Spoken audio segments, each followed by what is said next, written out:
here. Okay, so good afternoon, Janes. I'm Carmen. My pronouns are she, her, hers. I'm the editorial director here at Jane, and I am so excited for today's conversation with Katie Aselton. So Katie is an acclaimed actor and filmmaker based in LA. She may be best known for her starring role as Jenny in the comedy The League, but she was also seen in Legion, Animals, Togetherness, Curb Your Enthusiasm, Veep, The Office, Room 104, and Casual, and most recently, The Unholy, Silk Road, and the second season of The Morning Show. Her feature credits include The Puffy Chair, Father Figures, She Dies Tomorrow, Synchronic, and Bombshell.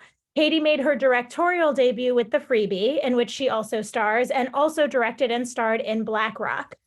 Most recently, she directed Mack Rita, a modern-day fairy tale brimming with magic, romps, and witty observations about contemporary life that celebrates being true to yourself at any age. I am so excited for this conversation. Hello, Katie. Hello. Hello, James. Welcome, welcome. And as you know, so much of what we talk about here at Jane is honoring the work of women, the paid and unpaid labor that women do, how undervalued our time is, how much space we hold in our lives. So talking to you right now is such an honor because I know it is no small feat. So thank you so much for being here today. Thank you for making the time. I really do appreciate it. And so let's just jump right in. I feel very blessed to have watched my screener copy of Mack Rita yesterday. Incredible. And so why don't we start there with this movie comes out tomorrow. What sort of led you to Mack Rita? What was the journey to this film like for you? It was a funny journey because I had the great fortune of playing Diane's daughter in the movie Book Club. And at that point, I was like, done. That is like my greatest dream just achieved. I should retire maybe. But I didn't. And thank God I didn't, because a few years later, the same producer of Book Club went to my Pilates studio, the Pilates studio that you see in the movie. And we had stayed friends. And she was like, are you going to direct again? Because I had taken quite a break. And I had honestly really decided that was going to be my year. I sort of set my intention. And so I said, yes. And she goes, well, great. I have a script for you. And she gave me Mack Rita. And I was like, this is a big, broad body switching comedy. This is not my wheelhouse. I make very small, independent movies about feelings for no money. And that is what I'm familiar with. And are you sure? And she goes, well, let's be honest, not a lot of money going to be happening here. And it's still, it's still a movie about feelings. There just happens to be body switching, and Diane Keaton is already attached. So maybe say yes. And I said, yes. But beyond that, reading the script, the heart of this movie, the message of this movie really spoke to me and really resonated with me as a woman. We're all on our journey to self-acceptance. So I loved a movie that really shined a light on that and wrapped it up in the package of a comedy. Incredible. Yeah. And I think it's funny that you sort of had that moment, because I had so many feelings watching it, just feeling, either reflected on screen or feeling like, oh, this is something that I need to hear. And so can you tell me a little bit more about what you think that message is that you hope viewers are going to take away from the film, and almost sort of what did immersing yourself in this story and putting it together sort of teach you? What did this movie, impart on you? I mean, look, I think, we spend our 20s really trying to shoehorn ourselves into molds that aren't really meant for us. And I think by the time we get to our 30s, we realize we just spent the last decade not being completely true to who we are. And the realization that and long to be authentic and to be I don't know, just the sense of of wanting to really truly be your most honest self and love who that person is and present that person to the world, instead of trying to present yourself in a way that is what we think society will think is acceptable or palatable or desirable. I think, in our 30s, that sort of, we can start to sort of see a different perspective, and we start to look at the older people in our lives as really role models for setting boundaries and knowing their worth and taking up their space. And I think, our character Mack really confuses wisdom with age, and she thinks she just wants to sort of skip ahead to being old, but really ultimately what she wants, and the interesting thing to parse out through this whole thing is that she doesn't want to be old. What she wants is all of those beautiful things that come with age. And then the idea of this movie is really, and the takeaway is like, what if we strive for that earlier? Like, what if we could find a level of self-acceptance now at whatever age you are, but if we could do it younger, like what would that open up for us, and what would that free us up for if we were not so weighed down by those societal pressures? Definitely. And I felt like it was such sort of an important and incredible film for this moment, right? When a lot of us are relearning who we are, reemerging as different versions of ourselves, or, reclaiming parts of ourselves after what we've all been through for the last couple of years, which, also makes me think about, your roles in programs like The Morning Show that sort of do speak to the tensions that we face in our work lives and beyond, right? COVID, Me Too, LGBTQ issues, like these things that are bubbling to the surface in our real lives. And so what power do you feel like television, film, media really have in moments like this when our reality is chaotic and confusing and a little disorienting? Look, I think there's a lot of power to be had, and I think it can be used in a lot of different ways. I look at shows like Morning Show that talks about, sexism, ageism, harassment, and then COVID ultimately. And it really addresses those issues head on. And then there's movies like Mack and Rita that sort of are wrapped up in like this idea of like an escape from reality, but at the same time with like this underlying message of like, let's be a little better to ourselves, and I think we'll all be stronger for it. So I think that's the beauty of art, right? It's like we have this platform and a microphone, and there's a lot of different ways to get a lot of different messages out, and I think some can be heavy hitting and right in your face, and I think others can be sort of disguised in a body swapping comedy.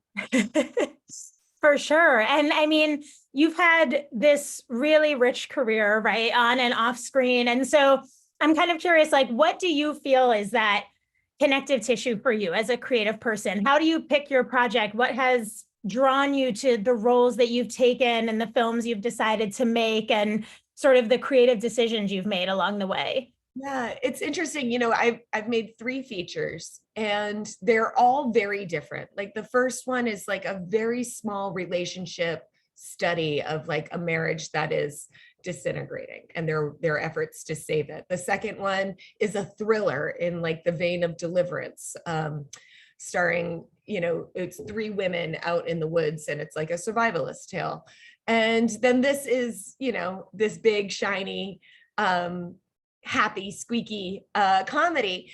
But I think the interesting through line, and what really always pulls me in, is a real strong female protagonist who, I don't do wallflowers. I do women who speak with their grown-up voices, characters who are strong in their in who they are, and their journey to be that person. And I think I took 10 years off between Black Rock and Mack and Rita. And in that time, it was really me waiting to figure out what story I really wanted to tell next. Because that is the thing, right? Like beyond opportunity, which is always, we're always waiting and hoping for that, right? But it is really just like, for me, it takes so much of yourself to make a movie and to put it out in the world. Like you really, really have to love the message the experience, what it's going to be, start to finish, from like the first draft of the script till, you know, I'm literally on the eve of it releasing to the world. So, and I still love talking about it. And that's like, when I think about taking on projects as a director, that's really what I look at, is like, do you love this message enough to really stick with it? I have to be totally honest, like Black Rock wiped me out. That was a very hard movie to stay with.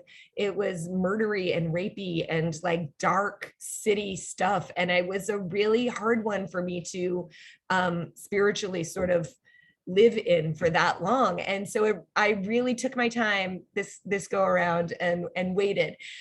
I am less picky about acting roles because I don't have the luxury of being like, I'm going to wait for the absolute perfect role. Like, I really, to be totally honest, am like, is there something about it I like? The people making it one word in the script that really gets me.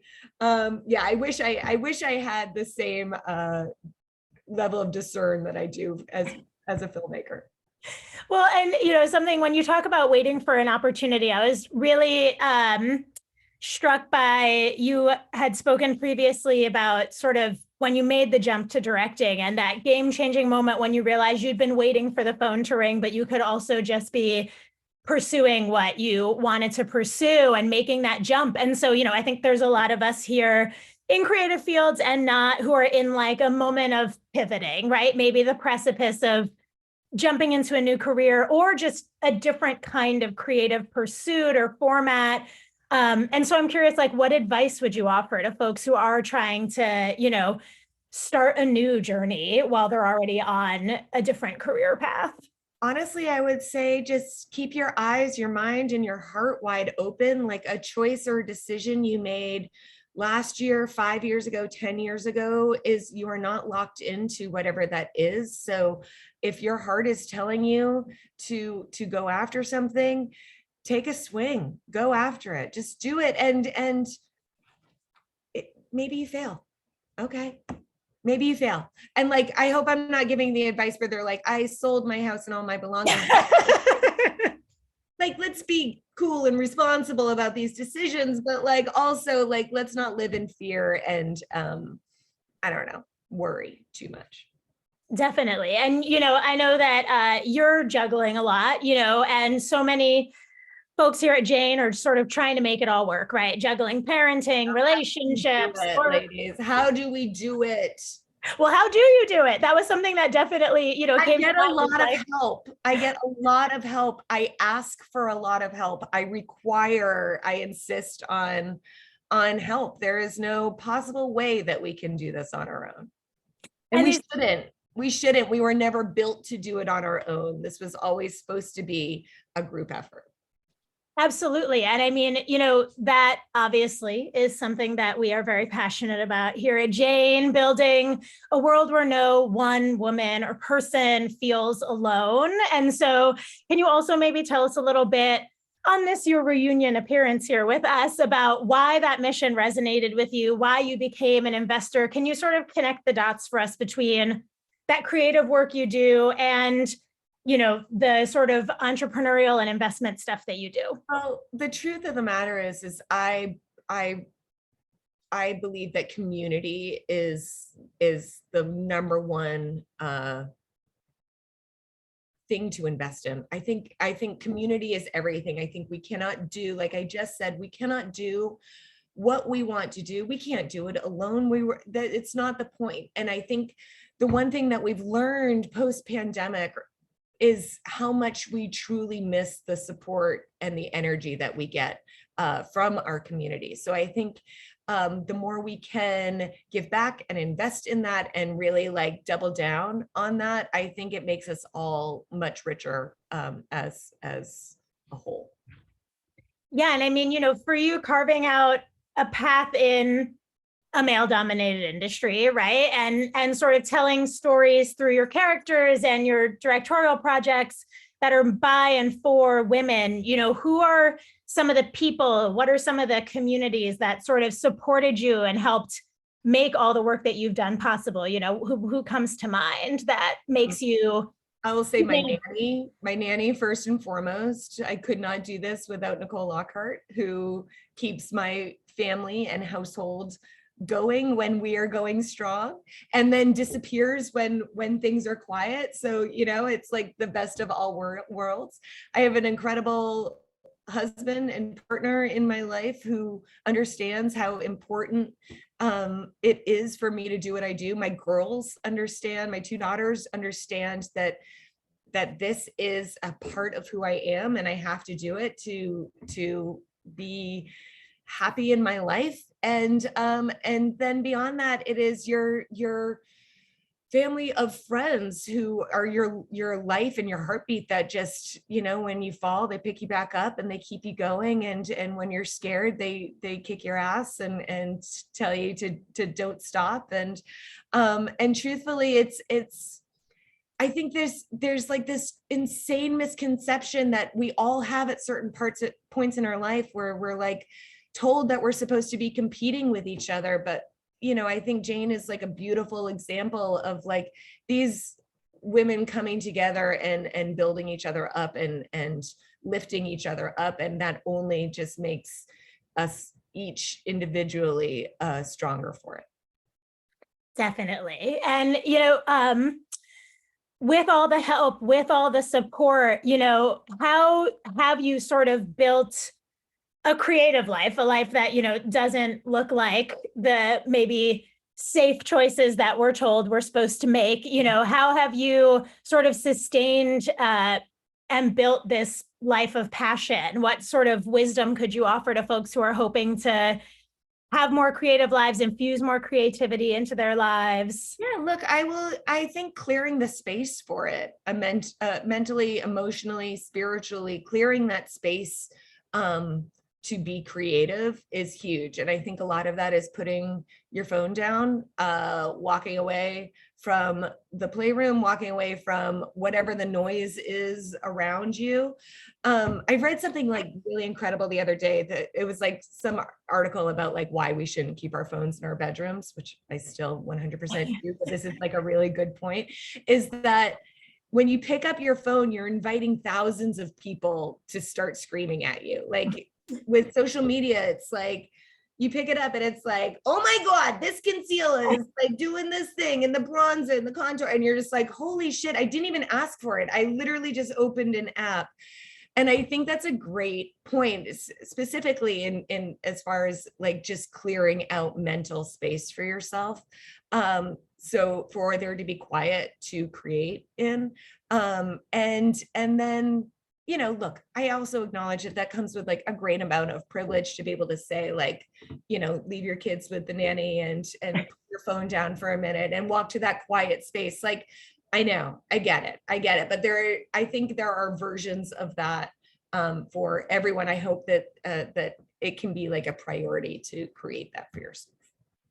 Wonderful. And, so now that we are on the eve, Mack and Rita Eve, it comes out tomorrow. I'm going to be dropping a link in the chat for everyone to find tickets immediately.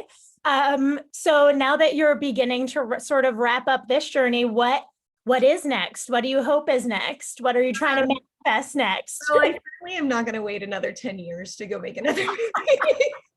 I'd like to do it again quite quickly. So I have something in development, which I'm really excited about. I have another movie that I wrote myself, and it's very small, and now I'm like, I might actually, now I want to kind of maybe hatch that into a TV show.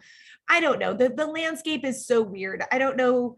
I'll be curious if anyone goes to the movie theater this weekend. Like, I think look, what I will say to the 22 participants here and anyone who is maybe watching this later is movies like this need people to go see it on opening weekend, because it will determine if movies like this get made more readily. Like movies that are led by women, starring women of a certain age, directed by a woman. Like when a man makes a movie and it fails, it's okay.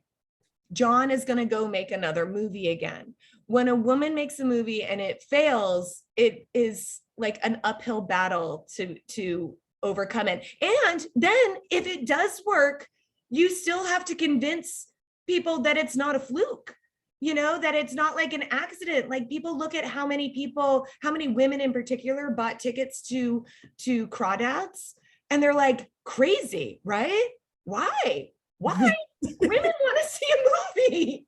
That's why there's an audience. We are an audience. Like, we are a demographic. This is like, we're Julia Roberts in the store. We've got money to spend here, So that is the thing I will say is like, look, the bullet trains, the Marvel movies, the Top Guns, they're going to be just fine without your ticket dollars. They will live, and God bless, all of those men are going to get to go make their next movie. Movies like Mack and Rita, those are the movies that really need the love, the support. So even if you have friends in your life who are like, I don't like happy movies, I don't want to feel good this weekend. Fine, go see Bullet Train, but buy your ticket for Mack and Rita and sneak into the Bullet Train theater. Okay, that's the thing. That's what I'll tell you. I love it. I'm like, wise advice for all of us. I'm like, I'm pulling up the link now so that I can drop it in the chat for everyone. My soapbox. I literally am gonna not stop screaming that all weekend long. So if you guys would join me in the chorus of like louder in the back, please. We're all just going to buy tickets to Mack and Rita. You don't even have to go to the theater. Just roll on up. I know, I get it. COVID's weird and like we're still a little sketched out by things. It's going to be on Hulu in December, but just buy a ticket. Skip a latte and a half and buy a ticket. Definitely. And I'm seeing so many folks in the comments echoing. We obviously have a lot of folks in the community who are very into entertainment, consuming it, making it. And I'm curious, sort of as we approach closing time, what are some of the, like, I know this was, I believe, your first movie directing without also acting / starring, right? Freaking relief. Well, I'm curious, like, what are some of the things that you've learned from, now you're talking about writing something. What are some of the things that you learn when you allow yourself to, take on different roles in different ways? Like, what are the lessons that you learn from, being behind the camera without also being in front of it, or vice versa? And how do they like fuel each other? Yeah, I would honestly say, and this sort of is answering your question, but it is, I think, a really important thing to talk about for just in general, like being able to just wear the hat of director and just be able to focus on that. It was focused, really. It allowed me to hone in and really focus, but to also, I was able to release the stress. Like when I was acting something, I might do it again someday, but the lessons that I took away from Mack and Rita were lifelong. So when I was acting in films before, it's really hard. Like you're doing a lot of prep in advance and making sure that, my producing partner was really like my creative eyes, and I could really trust the DP to get the shots. And it really wore you thin. Like it was a very stressful, very hard experience. And I will say I was not my best self directing my last movie, Black Rock. It was hard. I was short. I was not great to my crew. I was run too ragged. I was run too thin. Not an excuse to be nasty. And I think I don't think I was particularly nasty, but I wasn't the leader that I wanted to be. With Mack and Rita, I really stepped on to set every day with the intention of utmost respect for the people doing their jobs around me, absolute gratitude at the end of the day. It was like, to a point where like my DP was like, I think you're thanking everyone too much. And I was like, no, you cannot be too grateful. I will not say, there is no too many thank yous. I was so incredibly grateful and reliant on people to do their jobs and to do them well. And I, to this day, will not apologize for thanking them effusively every day at the end of every day. But that was, I think really honestly created like a really beautiful environment. And that is something I will take with me for the rest of my days. Like, I just don't think that you can have too much respect or too much gratitude or appreciation. I love that. And also, this idea of focusing, not feeling the pressure to do everything, which I think, And to so do many. everything perfectly, which is, I think that's on all of us, right? Like, we are all like, I joked earlier, but that is sort of my catchphrase, is like, how does she do it? You know what? When there's too many things, poorly. She does it poorly, right? You just, my sister once said it. She was like, look, you can do it all, but you can't do it all great. If that's going to be your thing, like, something is always going to fall short.